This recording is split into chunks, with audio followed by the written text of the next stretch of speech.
না মানে অনেক শুভাকাঙ্ক্ষী আছেন। আমি দেখছি ভারত পাকিস্তান যুদ্ধ হলে বরাবরই পাকিস্তানের পক্ষে অবস্থান চলে যায়।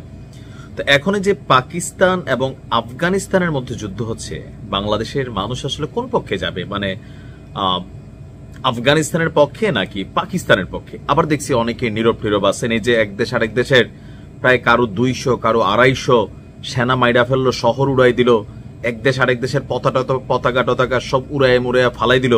আমরা বাঙালি হিসেবে এই ব্যাপারে দেখলাম খুব বেশি রিয়েকশন দিচ্ছি না, তবে বিষয়টা ভালো না। বিশ্বব্যাপী মুসলিম রাষ্ট্রগুলো একে অন্যের পাছার মধ্যে মানে অঙ্গুলি দেওয়ার একটা কি বলা হয়েছে ধরেন পুরানা প্রথা আছে। আর আফগানিস্তানকে নিয়ে যারা সারাদিন লাফান, দেখেন এই আফগানিস্তান কিন্তু এখন ভারতেই যাচ্ছে। ভারতের প্রেসক্রিপশনে আফগানিস্তান কিন্তু পাকিস্তানের বিরুদ্ধে অবস্থান নিয়ে নিয়েছে, এটা কিন্তু পাকিস্তানেরই দাবি।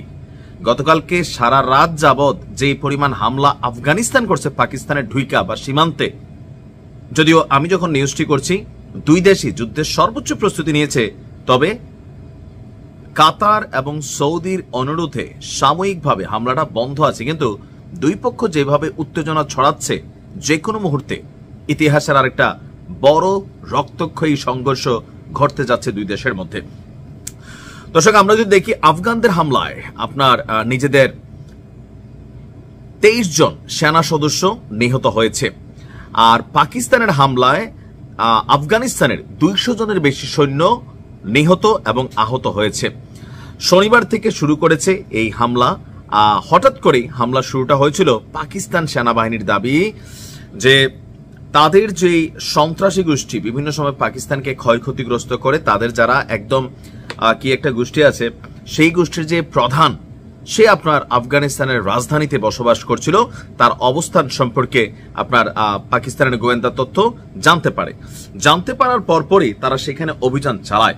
আর অভিযানে সেই প্রধানকে, দলটার নাম নিল ফেসবুক ইউটিউবের সমস্যা, কমিউনিটি গাইডলাইন আসে, সেই প্রধানকে পাকিস্তান শেষ করে দিয়েছে। তার বিরুদ্ধে অভিযোগ সে সন্ত্রাসী আর বড় ধরনের কি বলা যায় জঙ্গি টাইপের একটা ক্যারেক্টার। এখন আফগানিস্তানের বক্তব্য যে আমার দেশের মধ্যে তুমি যদি কোনো তোমার শত্রু থাকে, তাহলে তো ভাই তুমি আমার জানাইবা। তুমি তো ইসরায়েলের মতন আমার এখানে এসে ঠাস করে কোনো একটা ঘটনা তুমি ঘটাইতে পারো না, তাহলে তুমি কিভাবে ঘটাইলা, তাই না?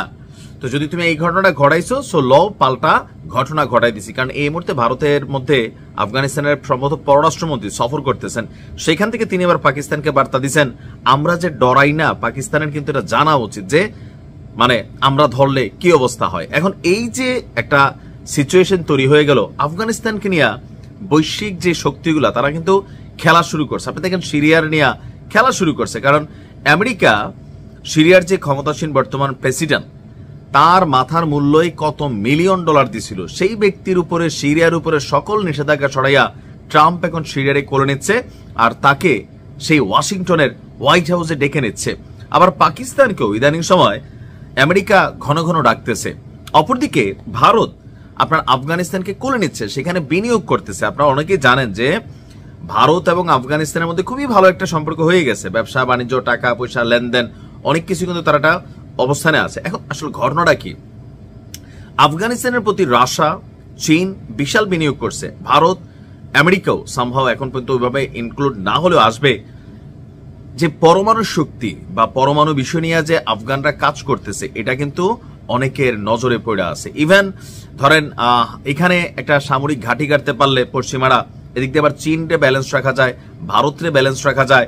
মানে এই যে ভূখণ্ডটা, এটা এমন একটা জায়গায় আছে, আমার কাছে মনে হয় যে বর্তমানে পাকিস্তানের সাথে যে ঘটনাটা ঘটছে আফগানিস্তানের, এইটার একটা ফয়দা পশ্চিমারা নেবে, এবং কি যারা গুটিবাজ রাষ্ট্রগুলো আছে এই দুই দেশকে আরো ভয়ঙ্কর যুদ্ধের মধ্যে লাগাই দিবে। সীমান্তে যেটা আমরা দেখছি যে সর্বোচ্চ প্রস্তুত পাকিস্তান বলছে যে কোনো মুহূর্তে তারা তাদেরকে প্রতিহত করতে পারবে, অপরদিকে আফগানরা বলছে we are ready to fight. এই অবস্থানে কি ঘটতে যাচ্ছে? তুমুল একটা সংঘর্ষ হবে, আর এইভাবে আমরা লড়াই করব, সেখানে অন্যরা ইন্ধন যোগাবে, মেশিনারিজ দিবে, টাকা পয়সা দিবে। এক দেশ আরেক দেশের সাথে লড়াই করে অর্থনৈতিকভাবে, সামরিক শক্তির দিক থেকে দুর্বল হয়ে যাব। ভাই এখন ওই যে সৌদি আরবের কাজ কেন লাগবে? তোমরা কি নিজেদের ভালো বোঝো না? আমি নিজেও বুঝি না। মানে এই কারণে আমরা মার খাচ্ছি বিশ্বব্যাপী, বুঝছেন? ক্ষমতা দেখানোর জন্য জায়গা পাই না, নিজেরা লজ্ঞা মানে আমরা শক্তি প্রদর্শন করি, আর at the end of the day ধ্বংস। আমি মনে করি দুই দেশের সমঝোতা হওয়া উচিত। আফগানিস্তান যুদ্ধ বিধ্বস্ত একটা দেশ, পাকিস্তানও এই মুহূর্তে রাজনৈতিকভাবে বিধ্বস্ত একটা দেশ। সবকিছু হিসাব নিকাশ করে চলা উচিত। ভালো থাকুন।